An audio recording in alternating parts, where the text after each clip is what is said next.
नमस्कार, आप देख रहे हैं अखंड आवाज न्यूज। मैं हूं आपके साथ अक्षता मौर्य। आइए रुक करते हैं खबर की ओर।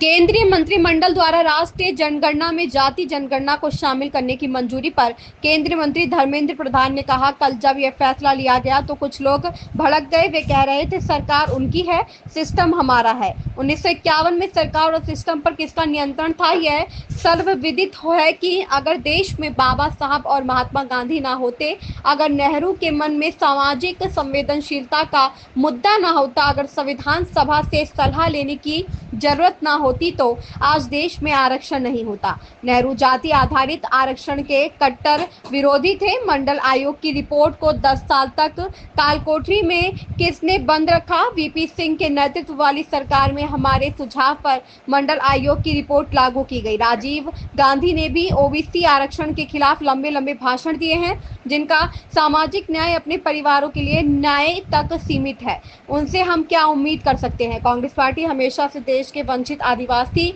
दलित और पिछड़े वर्गों के खिलाफ रही है, इसलिए आज उनका पाखंड दिख रहा है। मित्रों, कल जब ये निर्णय हुआ, कुछ लोग बुखलाए गए हैं। कहते हैं सरकार उनकी है, सिस्टम हमारी है।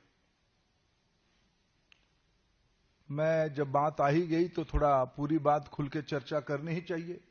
देश उसको, उस सच्चाई को जाननी ही चाहिए। 51 में सरकार किसकी थी, सिस्टम किसकी थी? 31 में 1931 में आखिरी जातिगत जनगणना हुई थी। 41 में देश आजाद नहीं हुआ था, उस हुकूमत ने उसको नहीं किया।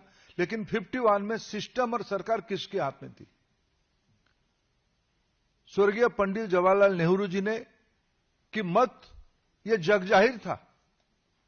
अगर बाबा साहेब और बापू ना होते, सामाजिक संवेदनता का कोई विषय नहीं होता उनकी मन में, संविधान सभा की परामर्श नहीं होता, तब देश में आज आरक्षण नहीं होता। क्यों?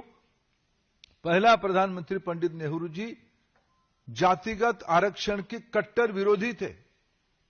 ये विरोध केवल बयानों में सीमित नहीं था। उन्होंने उन दिनों में राज्यों के मुख्यमंत्री को पत्र लिख के कहा था, गुणवत्ता घट जाएगी अगर जाति आधारित अवसर मिलेगा। सिस्टम किसके हाथ में था? काका कालेलकर कमेटी की रिपोर्ट को लंबे समय तक या बिल्कुल सामने नहीं ले आने का निर्णय किसने किया था? तब भी जो फास्ट फैमिली आज घमंड से भरा हुआ अहंकार की बात कहता है, उन्हीं के हाथ में सिस्टम था। उनकी दादी, तब की प्रधानमंत्री स्वर्गीय इंदिरा गांधी जी के हाथ में कमान थी।